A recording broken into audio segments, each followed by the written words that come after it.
anyway, enough, nimeteta sana. Lakini let's stop shaming people now. I had told you that we have a guest in the house, and allow me to introduce her. Nasim.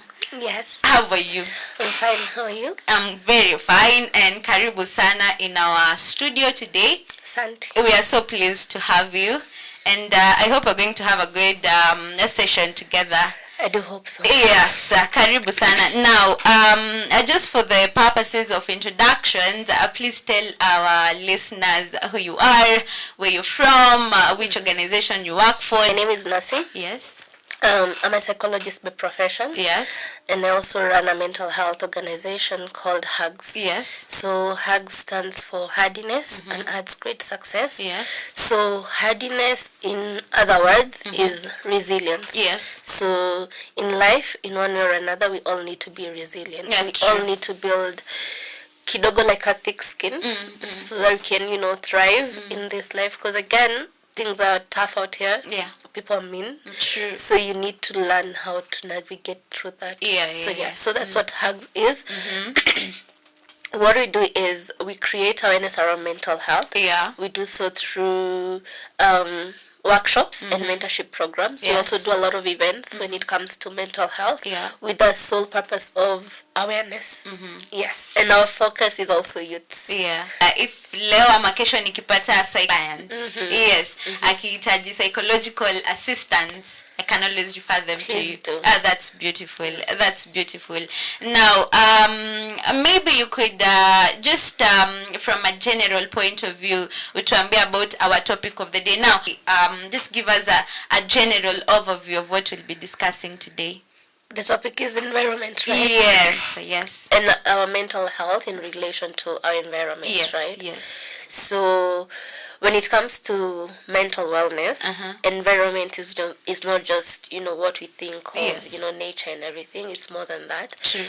Environment can be your workplace. Environment can be you being at home, the connection you have with your friends, Yes. and also the connection you have with your house and your safe space. Yes. So that can be environment. So it's not just outside or nature, but it's also who you interact with, what you interact with, and so on. So that's what I think we'll be focusing more on today. Yeah. Yes. I think that's true, because I'm trying to imagine most people when they hear of environment they think of nature, like environment, nature, miti, maji, nini and all, but then they forget that there is now that inner environment and all. But I think it's a very interactive topic, and I hope our listeners they learn. And remember, again, you can call, text us or WhatsApp us on 0742609574, ama you can leave a comment on our social media handles everywhere at Tonzi Radio, or if you're listening in live, make sure you're tuning in on www.tonziradio.com. Ama you can save yourself the hassle of keep going back to the website and just download the app on Google Play Store. You can find it, Tonzi Radio app, ama on Apple Store, Sikiliza Kenya app, and let's keep interacting, and I'll be really, really happy to hear from you guys, katikati ya show, because we'll be reading your comments. Na naona some of them zishaanza kuingia. I'm really, really glad that you guys tune in. So before we dive into the our discussion, let's take a breather break before we back. The Bracket Show, 7 a.m. to 1 p.m. Who don't believe that where I hang out or the people I hang out with, they don't add any value to how I feel within. So maybe from a psychological point of view, you could tell us or highlight some of ways, or how do our friends and the people we surround ourselves with influence our mental health well-being. Like if I have this clique of friends I hang out with, how do they maybe improve or deteriorate my mental health? Yeah. Okay. So first things first, these conditions are called psychosocial conditions from the term social. Yes. Meaning our social interactions in now for this for the purpose of this conversation, our environment Yes. has a very huge effect on who we turn out to be or how we turn out to be. True. So now I'll answer your question by giving examples. So let's say you and your friends, every time you hang out, you're always focusing on the negatives, or there's this banter that friends always throw at each other. Yes, There's a friendly shades. shades. There's a friendly shades, and then there's this shade that targets your insecurities and They're everything. like mockery. Exactly. So the more these things are said to you, do you think you'll be okay? No. No, you'll start feeling some sort of way about yourself. True. You'll start now isolating kidogo. You'll start, pulling back. You won't enjoy even the company and everything.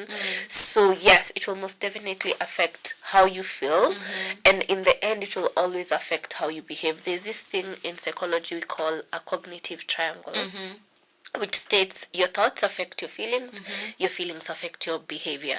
So now, for instance, if my friends are constantly making me feel some type of way, inferior or unworthy. yes, exactly. So there's some sort of thoughts that I'll have, Yeah. right? And high chances some of this thought will be most definitely negative, Yes. in terms of I'm not good enough. Is there some truth to what my friends are saying about me and everything? So even if you were once confident in everything, and all of a sudden people are constantly pulling you down and everything, will start questioning it. It's true. Right? So in the end it will start affecting how you feel about yourself as a whole. Yeah. Right? And even how you behave will now change. So if you are a confident person, you'll find yourself, coiling up kidogo, withdrawing and everything. You won't be able to stand up for yourself, and so on and so forth. And this will be more so if you also had some sort of self-esteem issues before. Like maybe there's certain things you're not sure about yourself, or you were struggling with and everything, and then now your friends are constantly bringing them to the limelight and everything. Wanazi highlight too, so it becomes a little bit Yeah. hard on you. So as a result, the only way you can do this is learn how to draw the boundaries. Yes. And you can only learn how to draw boundaries, one, if you're self-aware. If I know certain conversations affect me, then I'll communicate it to my friends. Because again, there's this thing we normally do when it comes to friends, expectations. I normally say, the same way you treat your intimate relationship is the same way you should treat your friends, your friendship. In that, by this I mean, if you have certain expectations for them, communicate them. Yes. Right? With every relationship, we always look, the certain values you have, your negotiables, your non-negotiables and whatnot. So do you have the same for your friends? In a way that this is what I expect my friend to do, this is what I need from my friend and everything. And again, this saying of expectations are the mother of disappointment. True. So if you do not communicate your expectations and I do not meet your expectations, then hapo hivyo ndo unaanza kusikia tu akisema beshti ni Nyokes. bas. Exactly. But how would they have known what you wanted if you didn't communicate it? Back to no self-awareness. I cannot communicate something I don't know. I need or I want or I'm not comfortable with. So again, self-awareness is very important. Yes. Know what triggers you. Yes. Know what topics you're not comfortable with. Know what you want from your friends and everything, so that it becomes easy for you to communicate these things. True. And then your friend on the other end will be like, okay, I get you, but maybe I can't meet X or Z. Can we meet, can we compromise on this and that? So that at least that friendship doesn't feel like, a forced... It's a one-sided. Exactly. And if these things are not communicated, then it breeds resentment. Yeah. So I don't know if you've had of frenemies. We're friends, but I hate you. Yes. We're friends, but there are aspects of you that I cannot withstand, and I would tell the whole world, Miss Mpendi. Exactly. And why do you think that happens? I have no idea. Those little things of communication. One day we were having a conversation. You mentioned something that maybe I'd told you in, confidence or secrecy and everything, and now you've said it, and it's maybe it didn't sit well with me, and instead of me communicating it, I just let it slide. And because for you said it the first time and it's I didn't react. You keep on saying it, so now it seems like unanid jaribu. Yes, so now it becomes a whole problem. So I keep on, building resentment, piling it up, and then one day I explode on you and everything. Yeah. And then you're like, okay, I thought we were cool, and so on. So I feel like every relationship, whether intimate, whether, just friendship and everything, you first of all need to also know, what do you want from these friends? What do I need from these friends? I feel like I know I might sound wrong or off kidogo, No, feel but free. I feel like all relationships are transactional. Yeah. By this I mean not necessarily money wise, but there's something you're getting out of this It's friendship. true. I actually agree. Exactly. So do you know what you're getting or what you're giving? The value. Do you know the value of, those friendships that you're looking for? And then again, sorry, when I talk about mental health, I digress a lot. So also when you're looking for those friendships, first of all, also understand your values. Yes. What are your values on a personal level? When we talk about values, it's so easy for people to throw those words of, oh, I value respect, I value honesty, but do you really know what that really means to you on a personal level? Because I was giving a talk the other day, and I asked people that question of what are their values. The topic was in attachment and relationships. So almost the whole room said respect. But then again, the question became a little bit hard when we started now defining what that respect means to people individually. In the same breath, someone said respect to them means if you respect them enough, you will give them white lies. You won't tell them anything that is going to hurt them, because now that is respect. You respect the emotions according to them. In the same room, someone else said, if you respect me enough, you'll tell me the bitter truth. Because for them, if you give them white lies, then you don't respect them. You don't respect that they can handle it and everything. But now you see, respect is one word, but when you're defining it, it becomes everyone understands it exactly. So now for you, do you know what your values mean to you on a personal level, so that it becomes easier when you're communicating it with your friends or when you're communicating it with your partners and everything. You tell them, this is what I want. This is, if it's respect, this is how it is. And then now for them, maybe the respect was the opposite. So now they know she can handle, the bitter truth or not. So the same thing applies to also just friendship. Understand, first of all, your values, what they mean to you. And then it becomes easy for you to communicate this with your friends. When we talk about communication, I always emphasize on comprehensive communication. Not just communicating for the purpose of nimesikia umeongea na mimi nataka kujibu. No, I want to understand where you're coming from.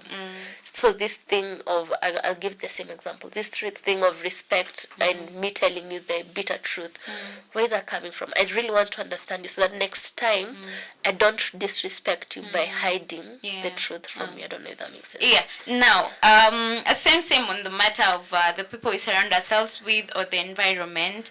Now, sometimes, if we divert attention away a little bit from now the friendships and all, now we come back to family surroundings, or the family you're born in is not the family you choose. You just naturally you find yourself there. So sometimes that environment is the toxic one, or that environment is the one that inakusonga.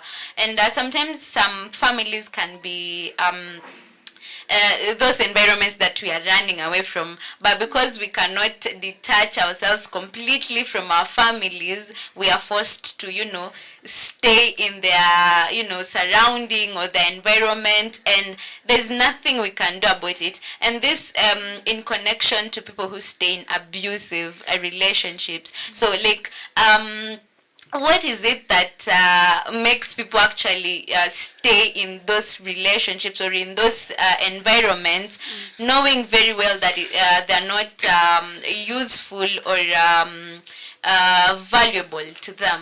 What is it that makes people actually stay in such relationships? Yeah. So allow me to answer that in two ways. First, as a therapist, when someone comes and says, this is my family, I cannot detach, and so what do you mean you can't? I mean, at the end of the day, I normally say your mental health should come first. What good will you be to your family if you're not psychologically okay, if you're not, fine? So there's certain boundaries. I know it's the hardest thing that you can ever do, setting boundaries with your family, more so your immediate family, your mom, your dad, your brother, it becomes really hard. But you need to do that for your own, wellness and everything. So you need to understand what is it that I'm not comfortable with when it comes to this family. When it comes to trauma, the things we call ACEs, adverse childhood experiences. Through those are experiences that you went through between the age of 1 to 18. Those traumatic experiences, either it was abuse, neglect, whatever, and then with time it builds something we call core beliefs. So core beliefs in layman's term is the glasses we use to view life with.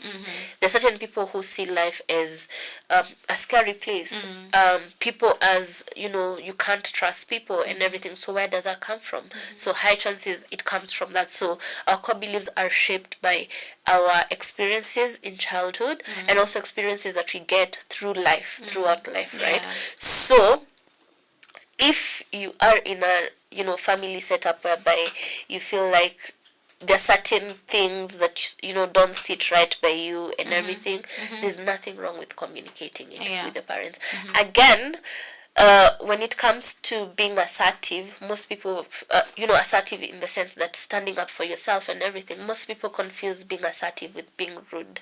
You can be assertive by paying attention and putting into consideration the other person's feelings in a way that if you've kama umenikosea, instead of me kukufokea nikwambia unajua umefanya hivi na hivi na hivi, I can tell you in a nice way, in a way that you will understand where I'm coming from. When it comes to communication skills, there's something we call I statements. I statements is whereby I don't come to you and tell you you've done this, you do this and that. I tell you how I feel. So I tell you I feel like when you did this XYZ, it made me feel this way. So this way I'm telling you from my point of perspective how I'm feeling. I'm not accusing you or anything, because when you start accusing people, what happens is automatically I want to defend myself because I didn't mean it the but now if I come and tell you how I'm feeling with the I statements and everything, it becomes easier for you to listen and be like, oh okay, I see why you would react feel the way that you way, are, but I didn't mean it that way, and it becomes easy for you to communicate. So there's nothing wrong with setting boundaries when it comes to family. Just know how to communicate it. Do not be rude to them because you feel like it's your right, and because this Gen Zs and everything, you feel like everything you're entitled. It's about me. No, just learn how to communicate these needs and wants with your family. Now we go back to sticking to abusive relationships. Again, I'll communicate about trauma. When it comes to trauma, there are two things that might make, I know you've heard of Stockholm Syndrome, and also, now let me focus more on trauma bonding. So what trauma bonding is, say I'm in a relationship with someone, and he's always abusing me, either emotionally, physically, financially, whatever, right? But now every time maybe he hits me or something, he comes, gives me flowers and everything. He's like, oh, I'm sorry, I don't know what got over me, blah blah blah. And I'm like, oh okay, you see, he loves me and everything. So you start bonding with the trauma. So you become very defensive for them. When someone comes and tells you, by the way, you in that relationship, he knows how to apologize. You don't even know this man. This is my man. I'm not. You don't know him the way I know him. Exactly. You don't know him the way I know him. So it becomes very hard. And that's why you find so many people stick with their perpetrators for so long before they actually leave, because it's not easy. It's an emotional bond that you have with this person. Another thing is, remember I mentioned something called core beliefs, right? Yes. Maybe you grew up in a family setup whereby maybe one of your parents was abusive to the other. So for you feel like this is how love should be. Supposed to be. I don't know if you've had this situation whereby some people say, if he doesn't hit me, then he doesn't love me. Or if she doesn't hit me or throw a tantrum, then she doesn't love me. So this also boils down to your attachment styles. How do you attach to people? What type of attachment style do you have? What type of core beliefs do you have when it comes to relationships and how you interact with people? Because that may be another reason as to why you're sticking around in that abusive relationship and everything. So these are things that you need to know from a personal perspective before moving forward. That's beautiful. I think it is now clear to our listeners on how the friends or the people you choose to surround yourself with affect your mental health. And kama kawaida, I keep telling you guys, you can call us, text us, or WhatsApp us on 0742609574. You can leave a comment on all our social media handles, that is Twitter, Facebook, and Instagram, everywhere at Tonzi Radio. And this topic has imeanza kwa heated up, and I can see the psychologist in you coming, with those big terminologies. But it's beautiful. I hope we are learning, and let's take a short break, and then we come back and discuss further. The Bracket Show, 7 a.m. to 1 p.m. on Tonzi Radio. Come back. Sorry. Karibu tena. And now we're from I hope you guys have understood whatever Nasim was talking about as far as our environment, the environments that we choose to be in, how they affect us, and before even the environment that we choose affect us, there are underlying things within us that make that environment sensitive. I remember back when we were in school, we were being told highly reactive elements can only react in an environment that is conducive for them to react. So if you have traumas from childhood, and then you're in an environment that triggers them out of you, definitely you're going to react. And now Tuki, endelea kidogo in this topic of ours. Do you have maybe personal experiences or examples of how maybe a positive environment impacted your life in a positive way, or a negative environment that maybe you once found yourself in, and in one or another you realize this environment is actually affecting my mind, or it's affecting how I feel about myself? Okay, so maybe I'll share a positive one. Yes. When I graduated, I worked here for like maybe a year or so at some hospital here in Kenya. Yes. So I applied for a job for, I don't know if you've heard of Doctors Without Borders. So Yes. So Médecins Sans Frontières. Yes. So I got a job to go work at a camp, a refugee camp outside the country. Yes. I was really excited because that meant like amazing opportunities and everything. So I left the hospital I was working in here. There's this thing of giving notice and also helping your patients transition. So I didn't have enough time to do all that. So nilitoka tu after a good opportunity and everything. So I've prepared, gotten my new passport. Ile time the new passport was being, introduced. Yes. So I was ready to travel. I moved out from where I used to stay, moved my things back home because I'm traveling.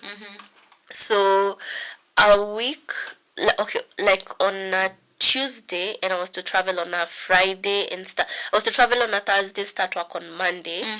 I get a call from now my new, employers, and they're like, oh, so we can't take you in because there was an incident in the refugee camp and the sponsors pulled out, meaning the guys that were supposed to pay us were no longer on board. So now job imeenda hivyo.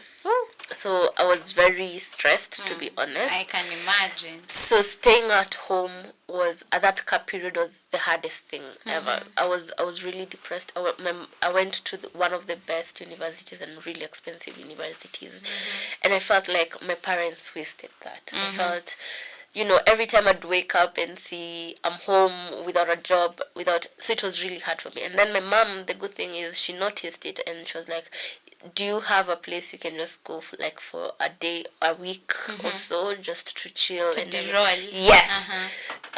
I had a friend of mine. We had done psychology within the same uni. Yeah. She invited me over and I stayed over at her place I was to stay for like a week. So when I went, she was also going through something. So we became each other's, Safe spaces. Exactly. So we could vent, we could, talk and everything. And Hugs was built in that, safe space. That's how we came up with hugs, the concepts and everything. Ended up, I think we even moved in together for like a few months, for like almost 8 months, because the environment was really conducive. Yeah. It was really positive. It made a huge difference to how I was viewing life and everything.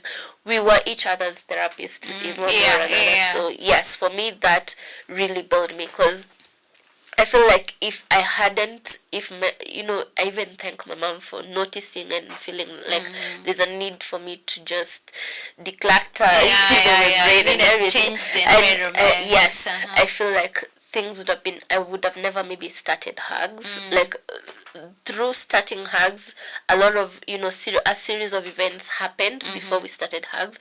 But I feel like if it weren't for those series of events, I don't think we would have hugs today. And the amazing thing about hugs is we have almost 30 plus, volunteers that work with us. We have psychologists, we mentor people who are just, transitioning into the outside world and everything. Because even when it comes to psychology, transitioning from uni to workplace is very hard. Yes. It's one thing to do theory, and it's another thing where you need to sit down, listen to people and everything. It's a hard transition. Yeah. So we try and mentor them into the transition, because for us we didn't get that hand we needed when we were transitioning. So we were just thrown into The world, exactly. you navigate. So I feel like through those experiences and through that friend, and the positive, how positive she was and everything, it impacted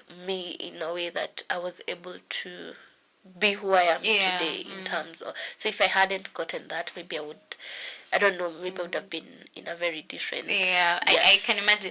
Now, what I'm getting from this is you actually had a supportive environment. Yes. You had an environment that is there for you, and somebody who could actually know when Nasim is doing okay or when she's not Exactly. okay. It's making me understand that your environment was actually that safe space and supportive. Now, sometimes I believe that as we are picking our friends and all, is it advisable to always look out for ourselves? Ilea, I'm keeping you in my circle because I've seen values that you have, and I know that those values, they'll add value to me too, so I'm keeping you close. The way we just choose random friends, or there are those people who don't handpick their friends, and there are those who are very calm. I'm very vigilant, handpicking. We can be acquaintances, we can know each other and all, but when it comes to now that safe space of mine, there are just a few people around there. So my question is, how do you cultivate that positive environment from your immediate peers or your immediate people? How do you make that environment in kama a safe landing?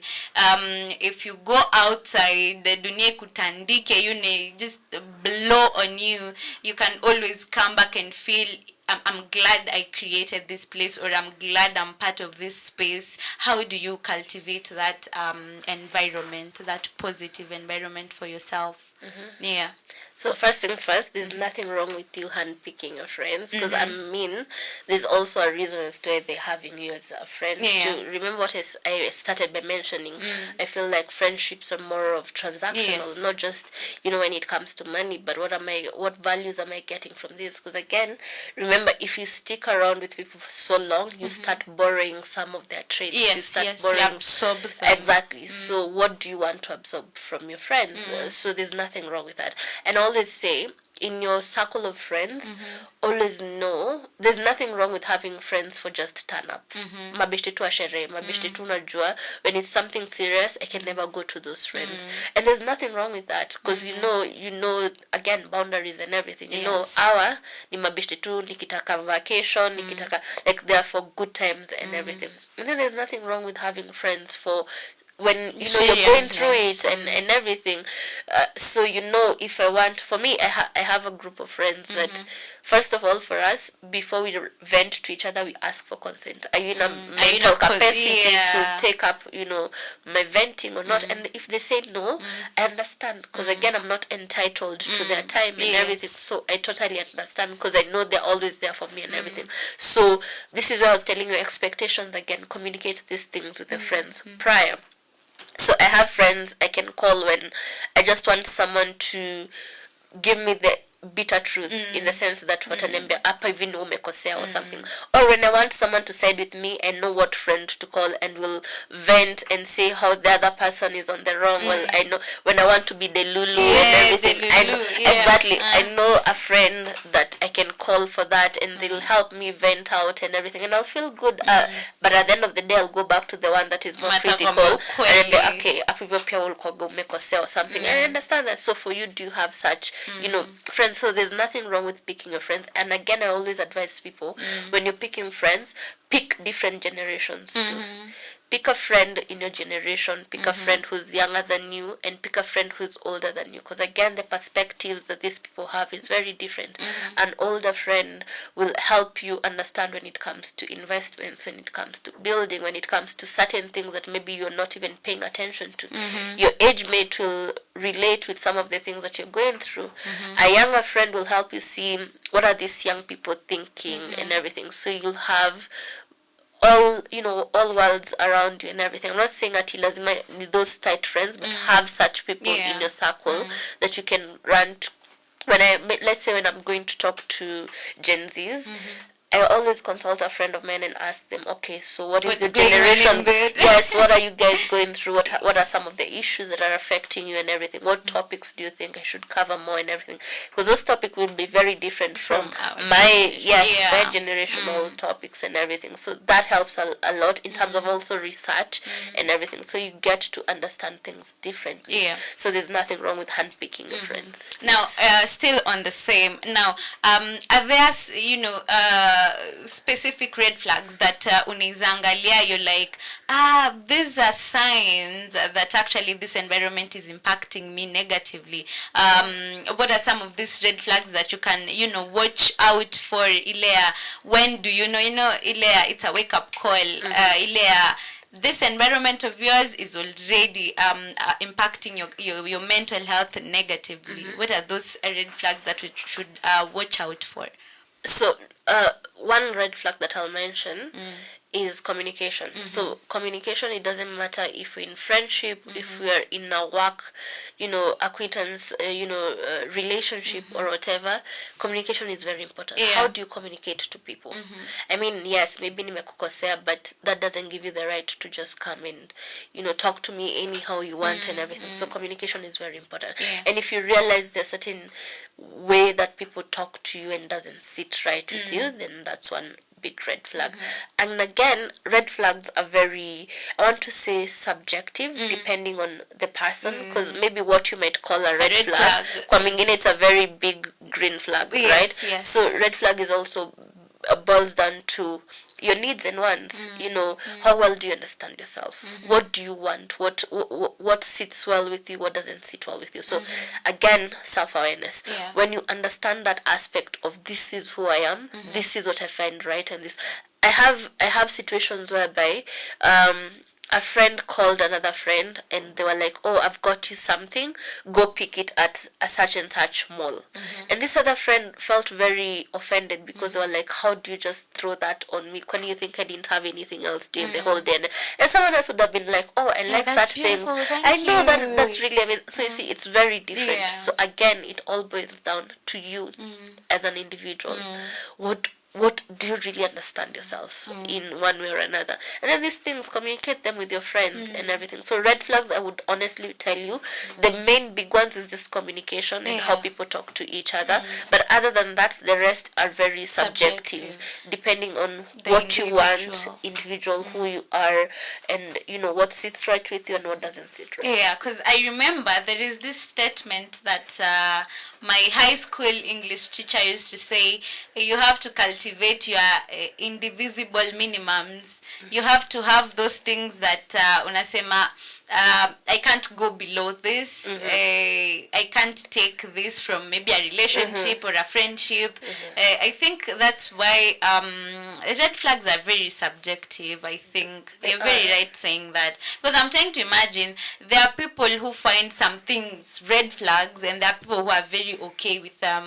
There are those who can actually say, if you don't reply to my text in the next 5 minutes, hiyo ni red flag. Exactly. Na kuna ule mwenye they don't even mind you taking 4 days as long as wanajua you will respond to it. So I think that's a beautiful way of thinking about it. And for our listeners, I hope munajua red flags zenu, unajua hii tunaweza ipaint kidogo ikwe pink, you know, we dilute the redness, but I hope we are learning, and you know, what can I say, I'm also learning. I'm really learning here. And so, also just sorry to cut you short, when it comes to self-awareness, also understand what soothes your anxiety. Because we all get anxious in one way or another. There's that thing that doesn't sit well with us. So do you know what soothes yours? Right? So I'll give the same example, umepatia na ya text. So maybe I've called someone or I've texted them and they're taking so long to reply. So do I know what would soothe that?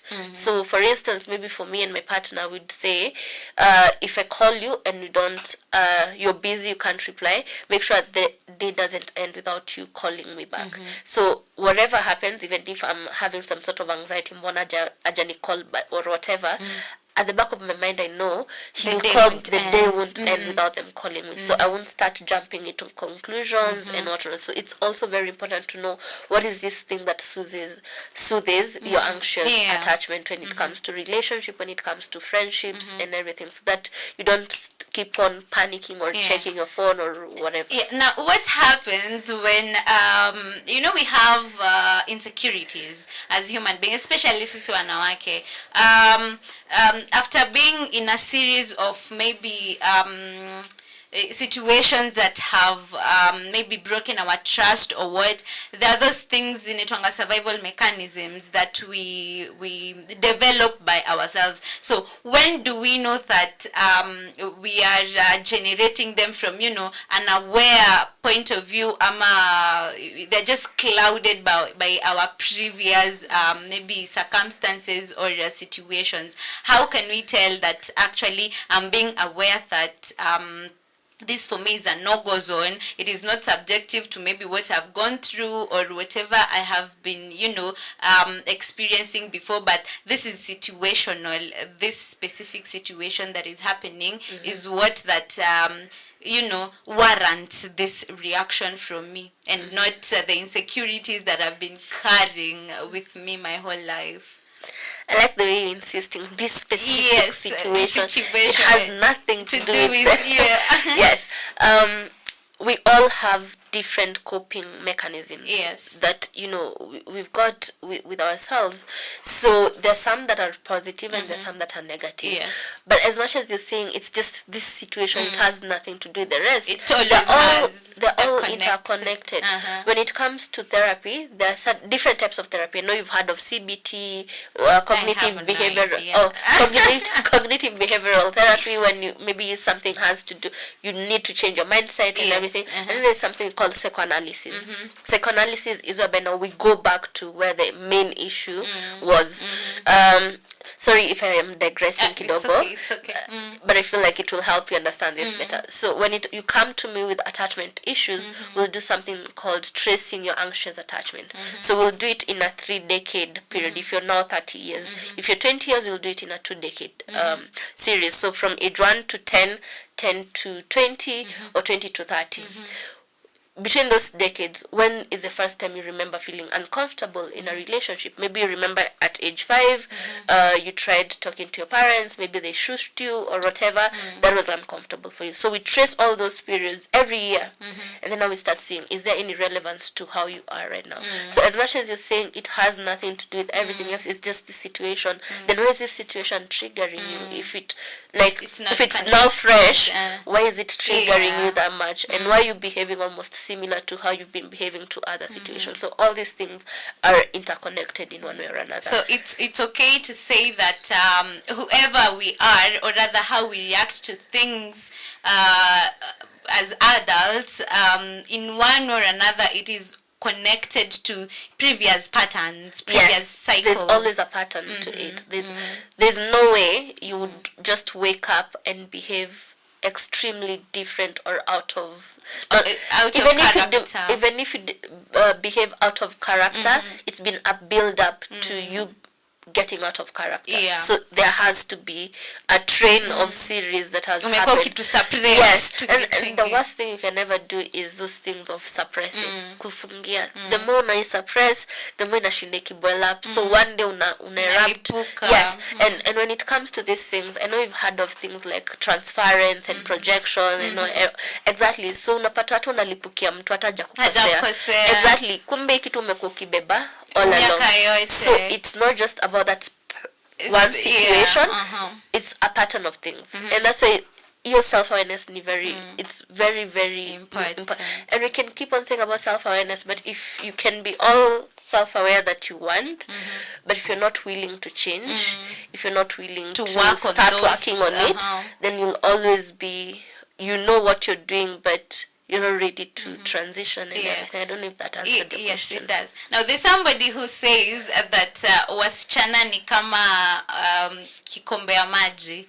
They keep taking up things, they take things, and then kakitu kadogo katamfanya alipuke, kitu yenye in other situations they'd never erupt the way they've erupted or reacted, but simply because they've been, suppressing things. And it's not just for girls only, even men. Sometimes utaona mse amekugonga ngumi simply because you said something to them, and normally you would say that you would say that they won't react, they won't do anything, but this specific day you say that thing and it just blows them away, and they react. I think it now makes sense to me. So it is all connected. It is. And also, again, let me give you another different example of maybe an abusive relationship. So maybe you and your person, every time mna argue, the first thing that comes to your mind is iki kimtu sikuja nitakuja kukigonga or something, but you don't act on it, you just think it. So what happens is, the more you argue, the thought comes, and then you suppress it. You don't address why is it that every time I'm arguing with so and so, the first thing that comes to the first thing that comes to mind is either I hit him or throw something at them or whatever. If you don't address that, as a human being, we have something called conscious and conscious subconscious. So that thing moves to your subconscious. Subconscious, in other term, we call it autopilot. It's what controls your yawning. It's what controls your blinking. You don't think, achani blink, it just happens, right? So this thought has been happening to you for so long. You've never addressed why you're doing this. So it sinks to your subconscious. That's why you find the first time someone hits someone, they're even shocked. They're like, oh my God, I don't know what got over me. I'm so sorry, I didn't mean to hit you. It didn't just happen. They've always thought of doing this. Leo tu ndo actualize na pia wao imewapata in surprise and everything. So like I said, these are things that are always happening within you. So you just need to pay more attention to your thoughts, yourself, and everything. So keep sending in your comments, keep interacting with us on 0742609574. I'ma leave a comment on our social media handles, and we are going to get back to them later on in the show. The Bracket Show, 7 a.m. to 1 p.m. on Tonzi Radio, as sweet as it. Some days you feel like the world is on fire. Some days you feel like you're spinning and fly. Some days you wake up and you don't feel like you wanna chase what you don't see. But some days you feel like you're floating up high. So how about you try this time? Lifting up your head and sing out. Look within, I see this one inside of me. Just lift up your voice and say, be touched, be good.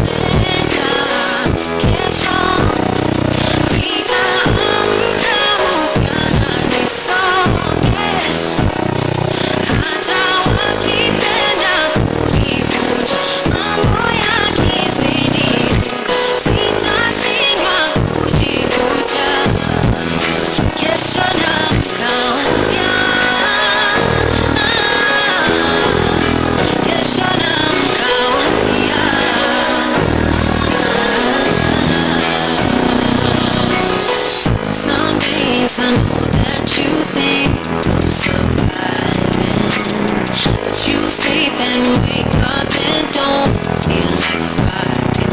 But there's space in your soul to keep wanting more, to desire to soar. Some days you know that their words they mean nothing. So how about you try this time? Lifting up your head and say, look more than I see, there's more inside of me. Just lift up your voice and say,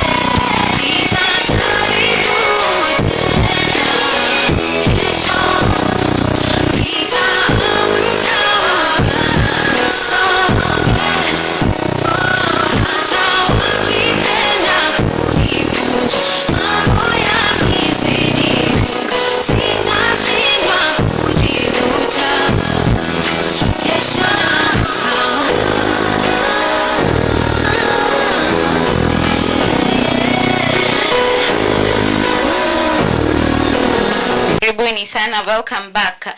I hope you're learning. I hope you are, at least you're picking up something. After this, at least you'd make better choices in your environment, and probably you will understand that environment see greeneries too, na manyasi, rivers, but it is also your inner environment, your inside. Now, still talking about this,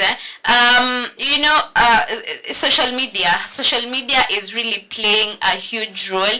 Earlier on in the show, I was telling people how that Mtumba guy was really shamed on social media for coming out and saying how the partner alimu assault break things in the house, and people are really throwing a lot of shade on him. They were really what can I say, I think people have really normalized shaming victims, especially if the victim is a man.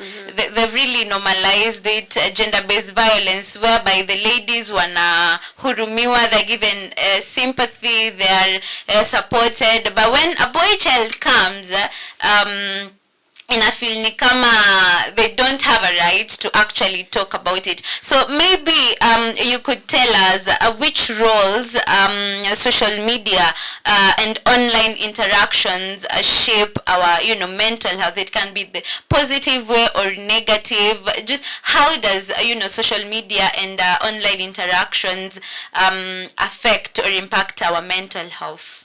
So online, there's a lot of amazing things that happen online that I can't, disagree on. But I feel like we all need once in a while to unplug. Yes. There's also a lot of, as much as there's a lot of positivity, there's also a lot of negativity that's going around social media. If it's not someone being bullied, then it's you comparing yourself with how amazing other people's lives are and everything. And it makes you feel like you're not content with whatever, you're having in your life and everything. And that also now starts formulating this aspect of stress. You feel like, I'll give you an example. If I go online and see someone we graduated with is driving maybe a V8 or is, doing vacations at Maldives and everything, I'll start asking myself, am I not doing enough? Yes, am I not doing enough and everything? And maybe you're doing more than enough in your own capacity. So you start that aspect of comparison. And that's why you're saying our generation, we are so depressed. Yes. True. Generation ya wazazi wetu hawakuwa na hiyo comparison and everything. Walikuwa na move to a move. Whatever is working on your end, you try and nurture it and everything. So that's one way of it. The other thing is bullying. Especially these celebrities. We are having an event whereby we're trying to target creatives. Their life is out there. So anything small you do, people will have something to say about whether it. Positive, majority of them being negative and everything. And so it's very important to create a thick skin. Yes. Know what is building you, know what's not building you. We always say, understand your circle of control. What can you control, what can't you control? You can definitely not control what people say or what people think about you, but you can control how you see yourself. You can control the thoughts that you feed yourself and everything. So focus on that little control that you have for yourself. So yes, and also learn to unplug. si lazima 24/7 ukwe online.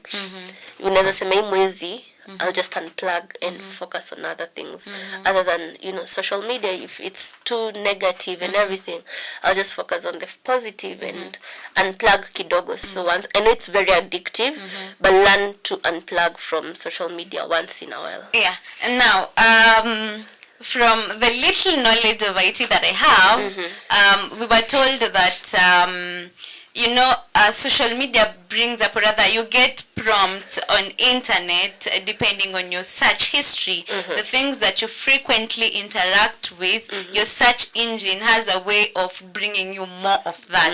So definitely prompts zenye zinakuja kwa what's it called, kwa timeline yako, it's mostly the things that you interact with, the things that you search, the things that you like and all. So would it right to say that we actually choose the kind of content and the kind of environment that even on social media we frequently go to or interact with?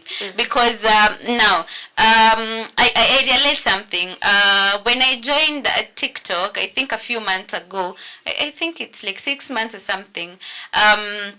The modern spirituality things, and like it was on the rise, everyone talking about empaths, I don't know, light walkers, all those stories. So I used to get a lot of those, and then tarot readers, blah blah blah. Then I started, it's like filtering the content that I was getting, filtering the pages that I like, the pages that I interact with, and then right now I really get less of those suggestions or whatever. So would it be right to say we actually choose the kind of content that pops up on our social media platforms? So yes and no. Fine, you can filter some of the pages you follow, the things you search and everything. Yeah. But then again, let's say I go online in one of the blogs, I see something, I screenshot, I come put it on my status. Yes. Of course You will see it, right? Yeah. So the answer to that is yes and no. Yes, majority of it in terms of the search engines, whatever it is that you're searching and everything, yes.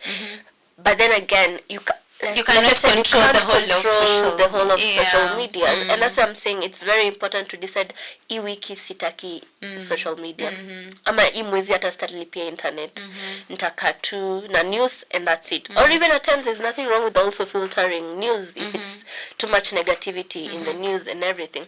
So yes, you can filter out some of these things, but you can't control what other people are doing. So if I screenshot and post it on my status, does that mean you will pass it without kuiona? Nata huku unajua na post nini, so of course utaiona in one way or another. So yeah, so I feel like dawa ya hiyo ni ku unplug once in a while. Now, still on the same thing, there is this thing of addiction. Just like any other addiction, social media pia has its own a form of addiction. The way there are times people say manze nimejaribu kutoka social media ama staying without WhatsApp but nashindwa. I have tried kuna ile inaitwangwa what's it called, I'm trying to look for a withdrawal symptoms whereby umeamua WhatsApp imekuwa too toxic for me, blah blah blah, let me delete it. You delete it today, and then that time you used to spend on it inakuwa free time, so you find yourself you cannot survive without it. So if you want to declutter from social media, for example, like you've said, what other options would you do that won't make you long to be back to it without that self-discipline? How can you cultivate it? So I'll answer that with addiction. Yes. So first things first, I feel we abuse the term addiction. Anything small that you really like, we feel like I'm addicted to this. Addiction, we classify something as an addiction when you can't go about your day to day without that thing. So if it's substance use, you can't even wash your dishes without that substance. You can't go to work without that substance and everything. So if it's your phone or social media, you feel like I can't do XYZ without having her first of all gone online or whatever, then that becomes a problem where you feel like you can't function without that thing. So that's most definitely an addiction. And when you start dealing with addiction, one, you need to find a healthy replacement of that addiction. Because again, like you said, no, nimeacha WhatsApp. So what is replacing that time? So if there's nothing replacing that time, you start longing for it. You start feeling now Withdrawing. in quotes the withdrawals and everything, and you feel like, oh my god, there's something missing. So do you have a proper replacement for it? When I say proper, I mean positive replacement for it. So instead of doing social media, maybe you can say this, I'll pick up book and read or whatever. So instead of this, you're using this. So always find a replacement, to a healthy one. Let me emphasize on a healthy replacement to it. Yeah, there's somebody who once said, it's okay, who once said that if you lose something, or if you've decided to remove something in your life, pick up a new hobby. I don't know how that works, but I think sometimes it's good, usitoe tu kitu kwa maisha yako and then you stay hanging there. Wanasemanga kitakuramba. And then also gradual, gradually you avoid it gradually. See, you're like, I'm done. Pole pole too. The hours you spend on it, you can say, I'll reduce the hours I spend on it. So instead of hours, I'll start using it every other day. Instead of every other day, I'll use it every other week. Instead of every other week, every other month. And the time when I realize I don't even miss it. I didn't even know it was there or not. Yeah, that's beautiful. So keep interacting with us, call, text, WhatsApp, also reach out on our social media handles, and yes, we continue learning together. The Bracket Show, 7 a.m. to 1 p.m. on Tonzi Radio, as sweet as it is. When I say she get it from her mom. People who dismiss mental health as because I think our generation has made us understand that there are two types of people. Actually, not two types. There are so many types of people, but let me focus on two types of people. There are those who have no idea what happens in the mental health world. Like wanajuanga tu hawa ni attention seekers. There are literally people who believe that mental health is not as serious as it is. In fact, I remember one of my lecturers aliniulizanga ati, do you think mental health talks and awareness is something that is here to last? Ama one day everyone will know about it and then it will lose its relevance. Nikamwambia, I don't think it's something that is coming to pass, or it's something that itapotea one day, because people are born and new issues are arising, and already where we are, there are people who have not yet mastered how to incorporate mental health in their daily life. Nikamwambia, just as physical health, it's an issue that magonjwa mapya yanakuja, new cases, diagnosis, hizo vitu zote. The same in the mental health, kuna watu, even the people who are helping us cope with our mental health, they also need people to actually help them cope with theirs. So it's a continuous cycle. Great. Yeah, so do you think at some point kila mtu ata-embrace mental health? Well, I really hope tutafika point whereby everyone pays attention to mental health, like regards mental health as an honest condition, like as a real condition. So first things first, I feel like there's something called DSM. Yes. DSM is like the Bible of psychiatrists and psychologists. That's where all the diagnostic, cases are there. Say tuko 5. Meaning inaendelea. Na pia kwa hiyo 5, kuna certain conditions that were not in the DSM, but now they're being added to the DSM. So hizi ni vitu as long as we're human beings and we interact with each other and we're evolving and everything, hizi vitu zitakuwa tu zitaendelea kuongezewa. So maybe what we need to do is now start paying more attention to our mental health. Just the other day, during COVID period, now post-COVID, after now COVID and everything, That's when insurance started catering for mental health. Mental health was not in insurance. It was not covered in the insurance. And hizo madawa ni expensive. Therapy yenyewe ni very expensive. But now we're starting to embrace that. So my hope is we get to a point whereby mental health is considered as a condition like any other, like cancer, like malaria and everything, and people start paying attention to it. And there's nothing wrong with creating advocacy to a point whereby everyone now understands mental health. And also, when you talk about mental health, it's my prayer that these services will be accessible to majority of the population. Yes. Because we'll find, ukienda mashinani, here in Nairobi, we are talking about mental health. We are, watu wanaenda online, wanaongea and everything. But ushago, people are still, like uko mashinani kabisa, people are still attributing some of these mental health conditions to spirituality, majini and everything. And there's nothing wrong with being spiritual. I normally say you can have spirituality and you can also seek professional help.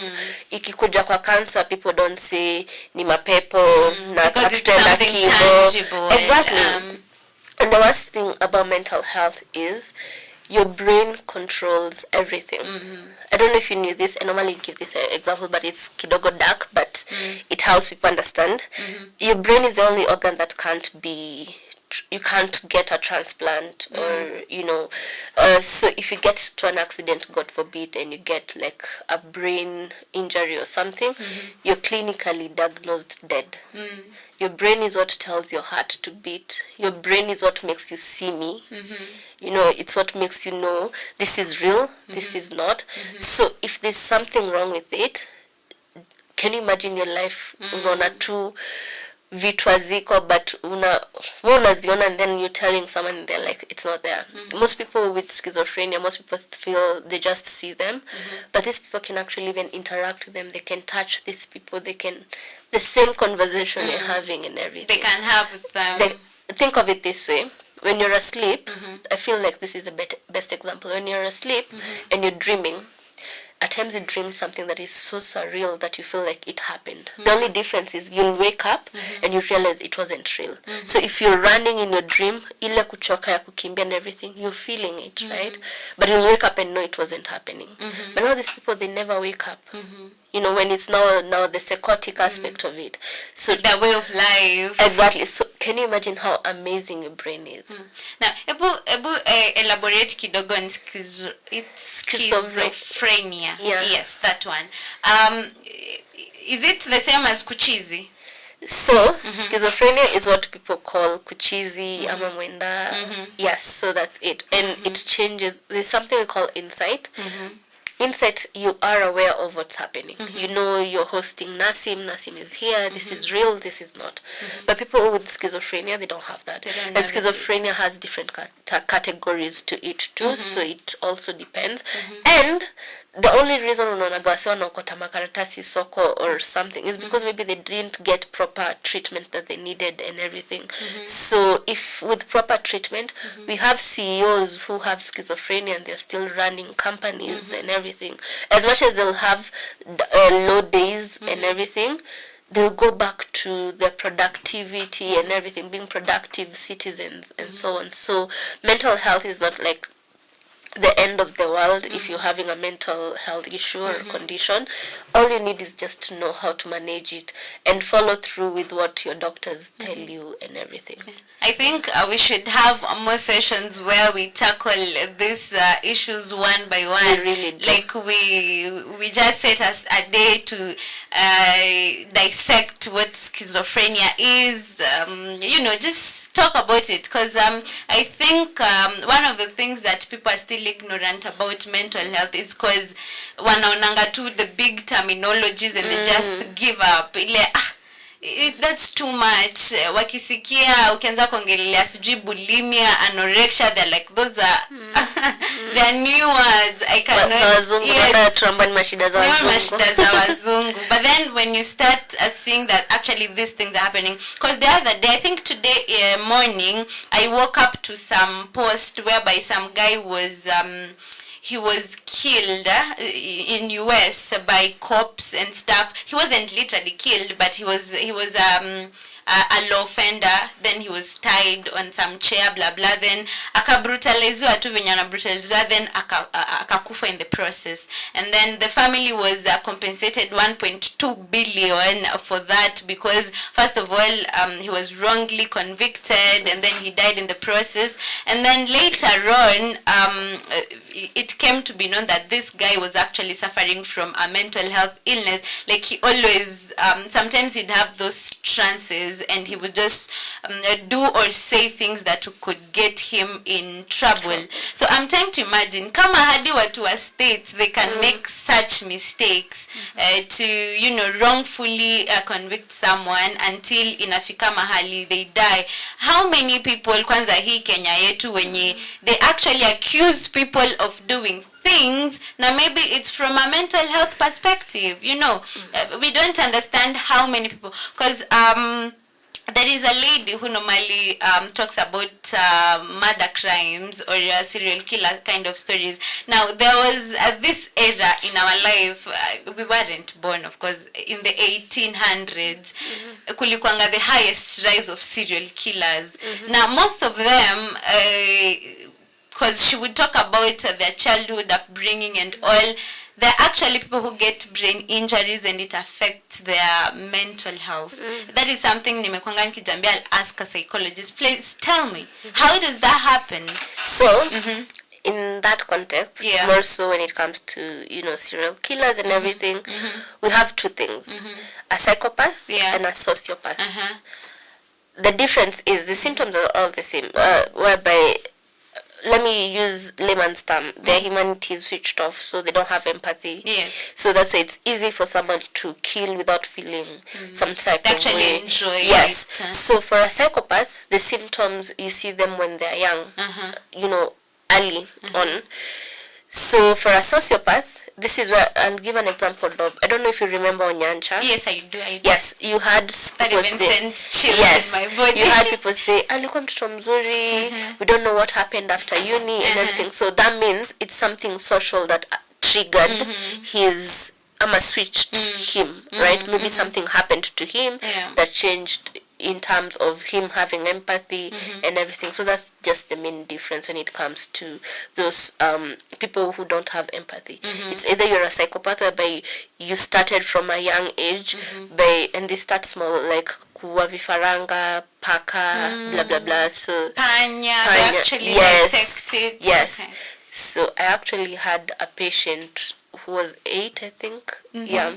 But now the good thing about this is once it's noticed earlier, you get proper treatment, and the treatment for it also involves medication, not just therapy. So also a psychiatrist will be involved. Yeah. You get medication for it, and this medication you take for life. Oh. The minute you abscond, but not for life at every day, you can be told to abscond you can be told to stop the medication for like a month or 2, but get back on them maybe on 20th. So if you get back on them on 25th, then the symptoms will have come back. Yeah.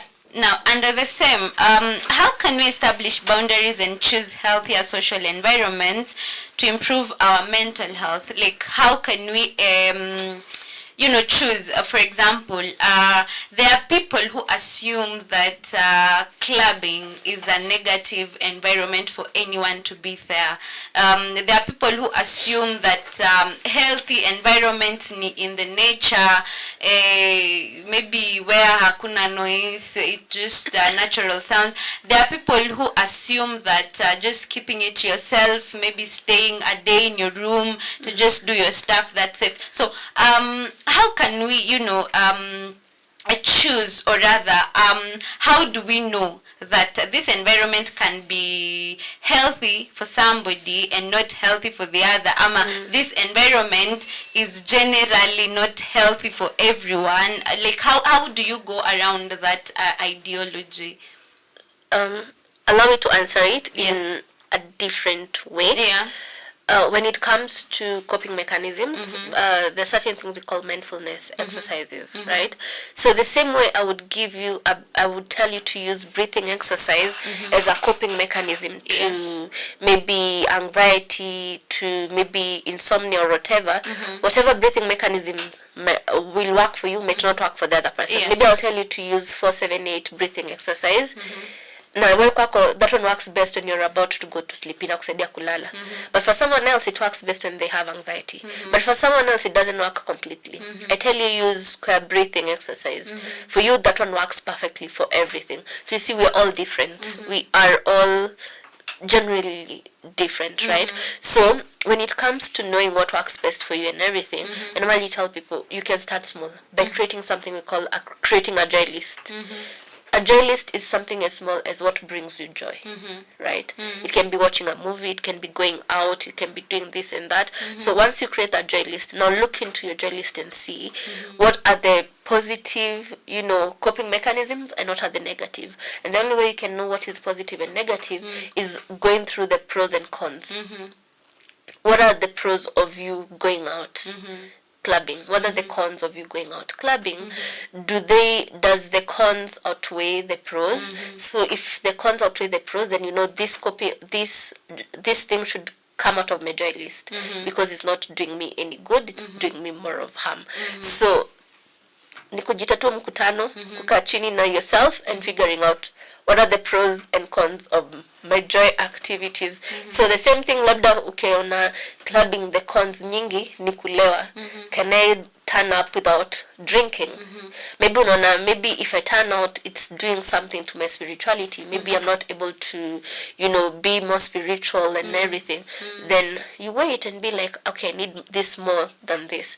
So it's just a matter of sitting with yourself down and seeing what cons and pros are there and what outweighs it. But before you do that, create that joy list. A list of things that bring you joy. And it comes in handy on all days that you also feel meh or you feel depressed or anything. You can easily check into your list and see what can I do as of now. Now, there is this ideology that says every individual is a compact being, and every coping mechanism is within you. You just need somebody to highlight it. Exactly. It's actually true. It is. Oh. We all know what works for us. It's just that, let me tell you, the work of a therapist is very easy. You have all the answers in you. Like even when you go to someone, not even just a therapist, but as a friend, umeenda kwake, you have maybe a dilemma. You already know what you want to do. Right? Yeah. You just need to hear it from another person. And what confirmation. Yes, but now what also therapists do is we don't tell you what to do. We bring out what exactly you want to do from you. Like we don't tell you, go do this and that.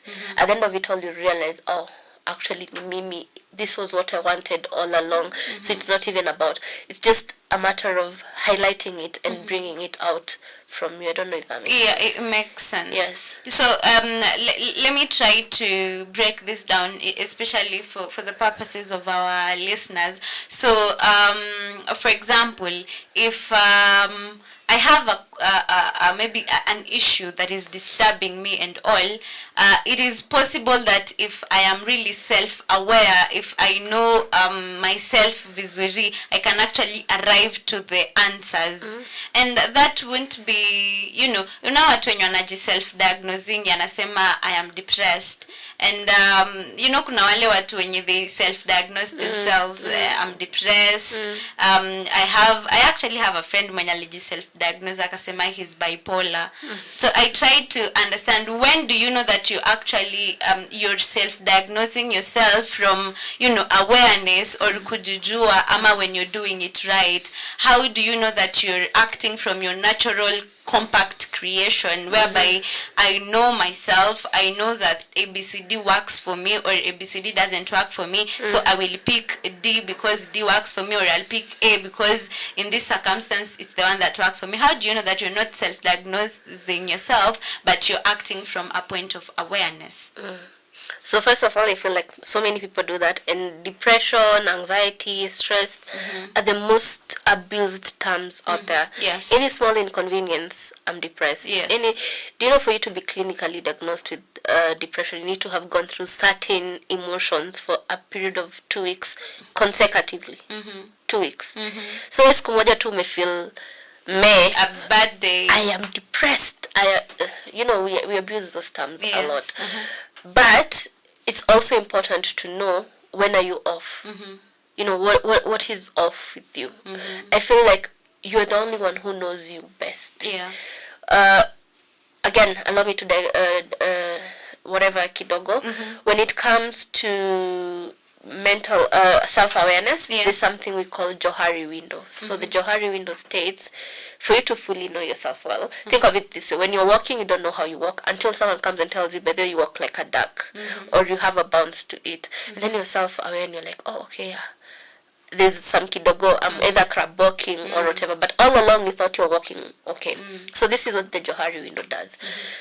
It has 4 windows. One is the known. Known is what I know about you and what you know about me. So everyone knows these things about you. You are a radio presenter. Most people know that and everything, right? So the other window is the hidden window. These are things that we hide from people, that we know about ourselves and we don't want people to know about them. So for instance, maybe your parents don't know you turn up, right? So you're hiding that from them. So in that window, it's not for you to disclose, but it's for you to understand why you're hiding these things from your parents. Not for you to tell them, but for you to really understand why. The reason behind Am I hiding this because I know it's the wrong things I'm doing? Am I hiding it because I'm embarrassed? They raised me better. Why exactly am I hiding it? So you are aware of those hidden things and why you're hiding them. The other window is the blind window. These are things that other people see in us, but we don't see it. I normally give an example of, maybe every day ukitoka job, you either take a glass of wine to unwind. So for you, every day you're doing it, but you're just unwinding. It's not like you're addicted to it and everything. But then again, your friends start telling you, oh, by the way, we think you're addicted. And you get very angry when they mention that. So this means you need to pay attention to that. Are you really addicted to it, as they're saying? Not just to conform to it, but to see for yourself if it's true. And if you are addicted to it, are you ready to get the help that you need for it? And then the last window is the unknown window, where this is where your talents fall in, your abilities fall in, your skills fall in. Maybe you've always wanted to try a new language, you go study it and see if you're good at it. A new cooking, recipe, you try it and see if you're good at it. So those Johari window gives you a whole 360 dimension of you bettering yourself and knowing yourself in a better perspective. Now back to the question that you had asked. So all these things fall under that one concept of how well are you aware of yourself, and the things that you need, the way you move, the way you interact with people and everything. I don't know if that answered your question. It has, and I think it has left me speechless because it makes me understand, there are actually people, you interact with people and then you understand, oh, there are actually people who do these things and they think that is their way of life, but they do not understand that their way of life is actually abuse to themselves. Their way of thinking, there are people who can take abuse for a very long time. And when you tell them, kwani hauoni you're being abused here, they'll be like, I can take I can take it. I can still take it. So I'm always left wondering, when should you be, somebody take that responsibility and call you up and say, it is time, you realize that you have to get out of that environment. But now you see, you can't force people to. It needs to come from them.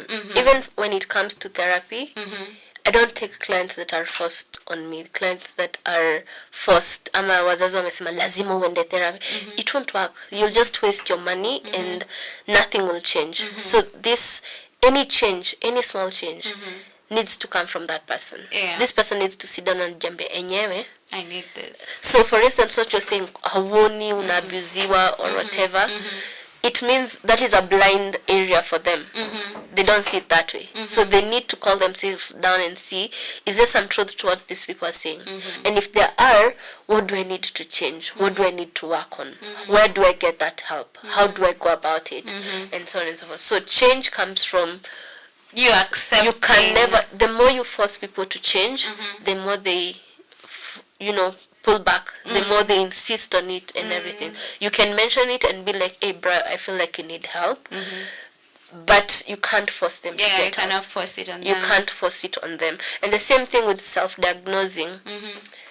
I feel like people need to stop doing that. Yes, if you feel like there's something off and you suspect XYZ, there are certain conditions that you can self-diagnose, like PMDD, premenstrual dysphoric disorder. That one is for women. Most women experience it, and sadly they don't know they're going through it. It's like, I call it PMS on steroid. That one you can self-diagnose. Be like, okay, it happens a week before your menses, a week during your menses, and a week after your menses. So it can happen your week, your menses, or it can happen the week after, or the week before, or all three, whereby you feel a lot of self-loath, you really hate yourself, you feel extremely depressed. You're emotional. Yes, emotional, you're frequently crying excessively, CPMS ya kawaida, and to some extreme cases, it comes with also suicidal ideation. So it doesn't mean that you are suicidal, it's just the hormonal changes and everything. So for that one, you can self-diagnose, but there are certain PMDD charts that you need to be filling every month to be actually correct. So as much as you can self-diagnose, there's still certain things you need to do to be extremely sure. So if you are suspecting that maybe you have depression or stress or whatever, just seek the proper help and get the proper diagnosis so that you can know how to deal with it. Because at times you might feel like you're depressed. Today we're talking about environment and friends, and maybe it's just the company that you're keeping. So the minute you pull away from that company, you realize, I'm really a happy person. I'm not as depressed as I thought I was. So yes, ukifeel uko off, get the proper help to help you know what you need to do to cope with it, to come up with a proper treatment for it. Oh, beautiful. I'm actually left speechless. Let's go on a short break, then we come back. The Bracket Show, 7 a.m. to 1 p.m. on Tonzi Radio, as sweet as it.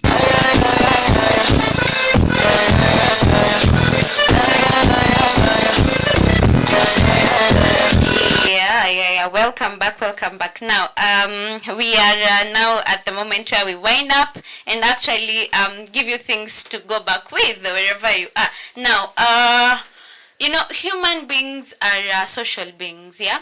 We actually depend on others to, because I don't think, this famous saying, no man is an island. You actually need another person. We work best with other people and all. So, maybe from a professional point of view, for the purposes of our listeners who probably maybe are in an environment where they don't understand whether they should be leaving or staying, they do not know, like, what can you advise them as far as problem solving is concerned? How can you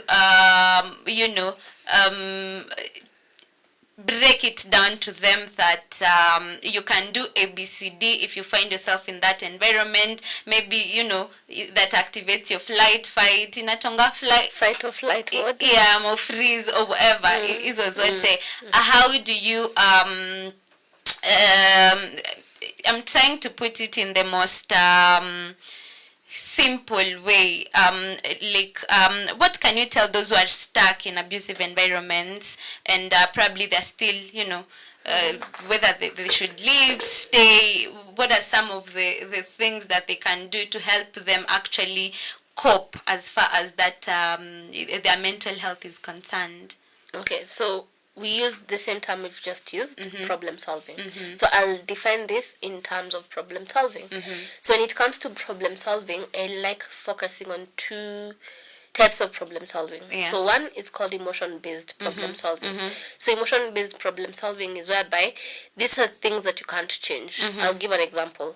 If I have social anxiety, I know which I do, I know very well I can't change it. Like, it's in me. But what I can do is learn how to cope with it, learn how to manage it, especially if I'm a person who does a lot of talks and everything. So understand, in my social anxiety, main issue kwapi. Is it giving speech? Is it when I'm in parties or whatever, when I'm in a group of people and so on, and then learn how to cope with it. Because if it's giving speech, do I have some mechanisms that can help me, deal with that? Maybe breathing exercises, affirmations, and whatnot.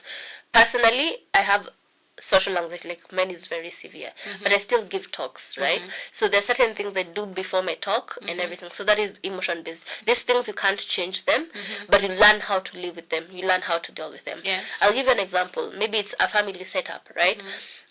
Your mom, you're fully dependent on your parents, meaning if you leave your parents, your fees are not going to be paid. Like, as an adult, you can say, I can draw boundaries and still focus on my finances and everything. So for that, you can use the emotion based. You cannot change who your parents are and everything. You can learn how to deal with them. You can learn how to live with them in a way that is healthy for you and also healthy for them. I don't know if that makes Yes, sense. it does. So maybe either setting boundaries in terms of keeping distance, in terms of not triggering them and everything. So for you, you know what is not working in that area. The other type is now the problem based solution, whereby this situation needs to change. You either need to walk away from this situation, or you need to change something. All of it, like you need to change the whole situation. I'll give an example. You are in an abusive relationship. Your partner is always, maybe abusing you emotionally, physically, financially, pia. So you need to get out of there. Because if it's physical, you can't say, I need to learn how to cope with the punches and everything.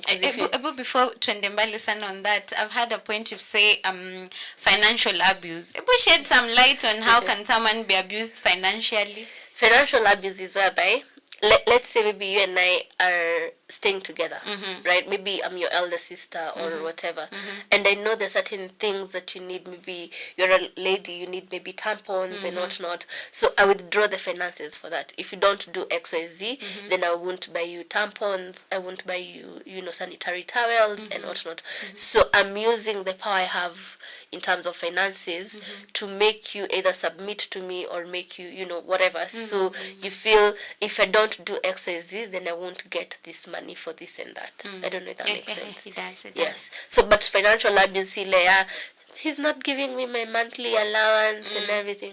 So it needs to be something that either you can't survive without, either money for shopping, food and whatnot.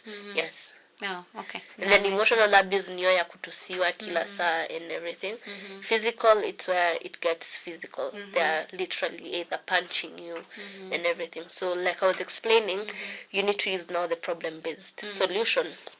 But you need to change the whole environment, either to move out and go to a different state, county, or, whatever. Yes. Now, we have a comment from somebody anaitwa Nicole. She's saying, my name is Nicole, listening from Langata. My adult sons are trauma bonded to their father who they still live with. How can I help them? Okay. So now you see, for that one, I also need the context of by trauma bonded. What exactly is a trauma, like, and so on and so forth. But I feel I would want to understand. Like, there's a lot I would want to understand. Like, what makes her feel that trauma bonded to it. I would want to have maybe like a kidogo sit down with her and the sons and see if the sons see it the same way. Because again, remember, subjectivity. Yeah. So, but have they tried having this? Has she tried having these conversations with the sons? And what do the sons say about this situation? Because again, you cannot, like I said, change needs to come from them. Do they really understand what is happening, or is it that maybe for her she just sees it as maybe trauma bonding? So again, there's a lot of context I would want to get before I give like a partial, thing to do to it. So I don't know if I they're hope willing to Nicole do. could send us more DM? a little Yes. detail. Asante sana Nicole for listening from wherever. Actually kuna mtu amejibu hapa anajita Christy. She's saying this is why then in quotes, well, didn't you just leave is never an appropriate question. Survival is the brain's first instinct every Agreed. single time. Agreed. Yeah, I think that is true. Now, if naona comments zimetuma ni kubwa kubwa and they're not even in form of questions, they're in form of statements, but I'll try read some of them later on. But a question I would want to ask now in a home whereby maybe kuna wrangles between the parents and then their kids are left hapo katikati. There is this famous statement that we hear people say usiwaingililia mambo za wazazi baki hapo, but sometimes unajipata as a child or as an adult child you can literally see where the sense is and where the sense is not. Now from a psychological point of view, do you think it is okay to air out your views as an adult child? You say, no mom, I think wewe ndio uko na makosa, ama dad, I think you should do ABCD ndio mambo ziendelee vizuri, ama you would just tell them kama kawaida usingililie mambo za wazazi? So how are these issues affecting you directly? First things first. Yeah. And also, there's nothing wrong with pointing out, but then again, how are you pointing this out? Because remember, these are people who've been together for 50, 40 years, 30, way before you were there. You don't even know the dynamics and everything. So it goes back to how are you communicating your views again. Like what is the end goal of you communicating these views? How is their issues affecting you personally? But if you're an adult na wewe si mtoto mdogo, there's nothing wrong with just having a sit down with them and acting as the mediator and being like, okay, I feel like this has gone on for too long. What can we do to change situations and everything? Now I have another question here from Alan. Anasema, would you say it's possible for people to mentally and emotionally abuse you without realization? They don't know that they're abusing you. Yes. But they're doing it. Yeah. So you can actually say that. Yes, people can. Maybe the way I interact with you, I feel like I'm interacting with you the best way possible from my I'm end. giving you my top. I'm giving you my best, top layer and everything. And maybe for you're finding it as, maybe kidogo abuse. And that's where expectations and communications come in. How do you want to be loved? How do you want to be interacted with? How do you want people to interact with you and everything? Because maybe for me, maybe I was brought up in a family of just boys. And our show of love is tough love, whereby we banter each other, we make silly comments about each other and everything, and that's how I relate love with. Yeah. And then now I'm in this relationship where maybe this person was nurtured, like the love they were given was soft and calm, and then me, I'm there giving them tough love and everything, tough love. and they're like, yeah, no, that is not it. So communication is very important, and you can only communicate what you know and what you want. Yeah. Yes. Now I have another comment here. It's from Tonajita Mainas. Anauliza, so I have my boss and I think he abuses me with words, but I need the job and I don't know how to cope in that environment. What can I do? I feel like such situations are the toughest because you do need the job for survival in terms of maybe you're doing a kulipia nini, but at the same time it's very toxic. So your mental health is shattered and everything. So I would want to know what is the work environment there in terms of, do they have wellness packages, do they have wellness trainings, do they have HR that listens to them? Because if there's none of that, then I feel that it's about time they started weighing and seeing, is their mental health more important? Can they get another job? Can they avoid the boss all at once and everything? So yeah. Yeah. Now that's beautiful. Those were our comments. I hope watu wenye wametuma zao wamesaidika, na kama una feel bado hauko satisfied, feel free to DM us ama niaje. They can always reach out to you, maybe wasikie, and they decide come up with a plan of their psychological issues. And now let's go on a short break. Then tukirudi, we are going to wind up tufunge show yetu, and well, mimi nimelearn. Kama hauja learn from wherever you are, at least mimi najua people can financially abuse you. Yeah.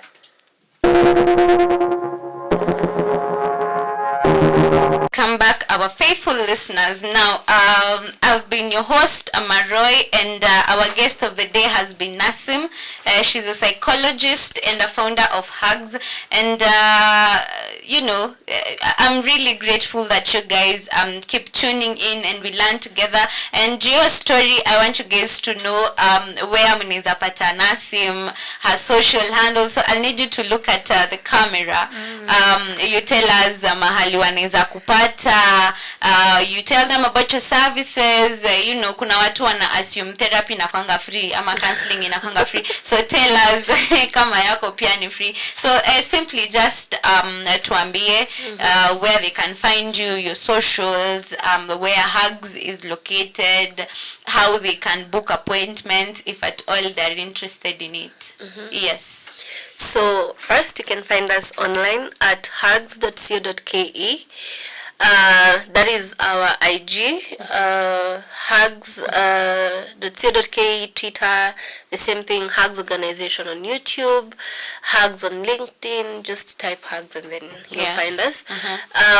For booking sessions, I do offer sessions. We have different types of sessions. We have in-person sessions divided into two. I do home calls for underage kids and people old age that can't come to the office.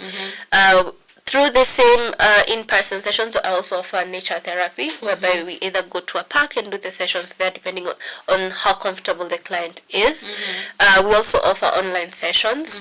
The office we use, it's in Thika Road. If you feel like Thika Road is too far, you can do online sessions.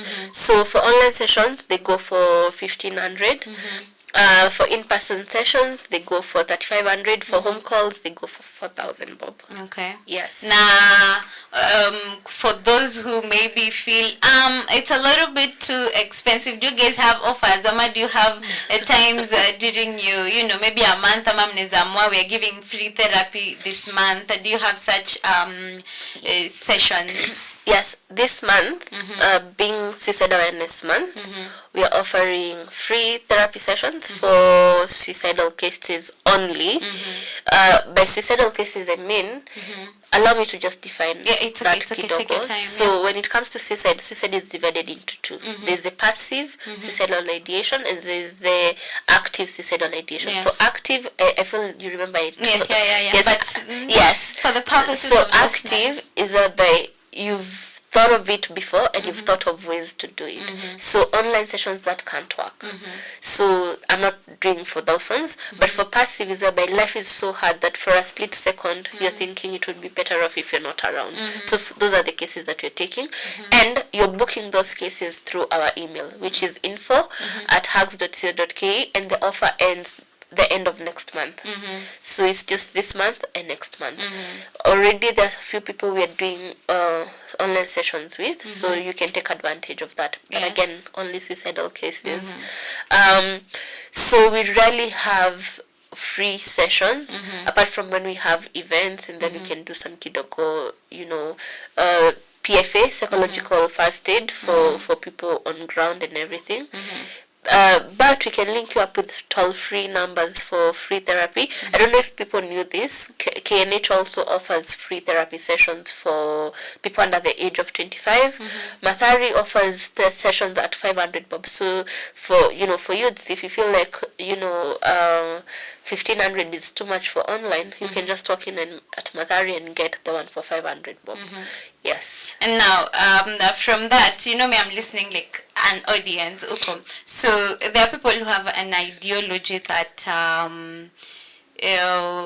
going to Madhare, you The are stigma that comes yes, with the it. stigmatization that comes with actually going to a mental hospital for sessions. What can you tell them so that they could feel it is okay to actually go there? Si lazima kwe chizi ndio uende huko. Imagine it's very okay to just go there. I actually used to work at Mathari too, so it's okay to just walk in. I feel like some of these fears, they don't come from people, they also come from us. Ourselves, whereby we feel like I'm a niko cheesy ukweli and whatever. So I feel like just funga too much so you walk in. If you need the help and you can't afford, private therapy and everything, there's no shame. You don't feel ashamed when you're going to Mathari. I don't know if you know they have dental services and everything.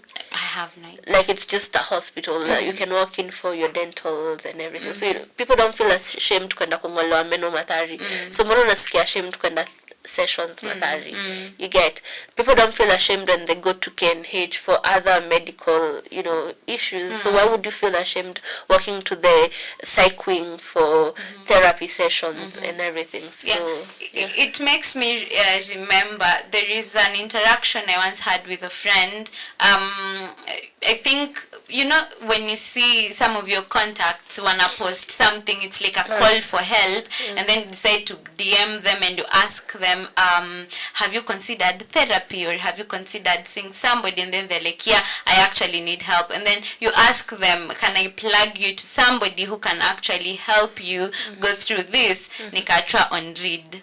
So I'm trying to what can you tell such people when you wakishasikia tu wamesuggestiwa therapy wana disappear? I feel like we still have a long way to go when it comes to sensitizing therapy. And therapy is really amazing.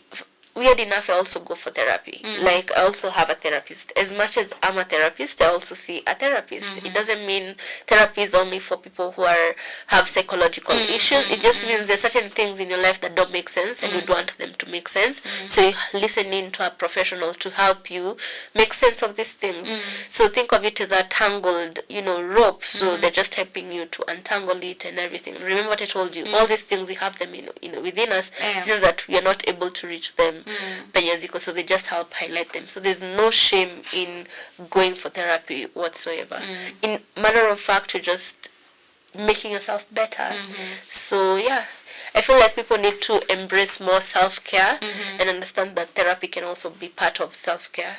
And for such people, never force them. As long as you've given highlighted and everything, don't. Even for me, when a client calls, I follow up once, I follow up twice. I don't follow up more than twice because I want them to feel comfortable to come. They shouldn't feel like you're forcing it down their throat. Yes. So whenever they're ready, they'll come. And trust you me, they do get ready when things, hit the fan. Yes, exactly. So just give them time. Give them time, talk to them. Also, you can, as a friend, you can also be there for them kidogo. Just ask them, there's nothing wrong with asking someone, how can I help?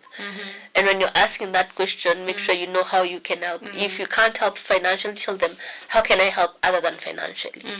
I'm here for you. Like, let me know what type of help you want. So if it's listening, they'll tell you, I want you to listen to me until I'm ready for therapy. So yeah. Thank you so much for the insightful discussion that we've had.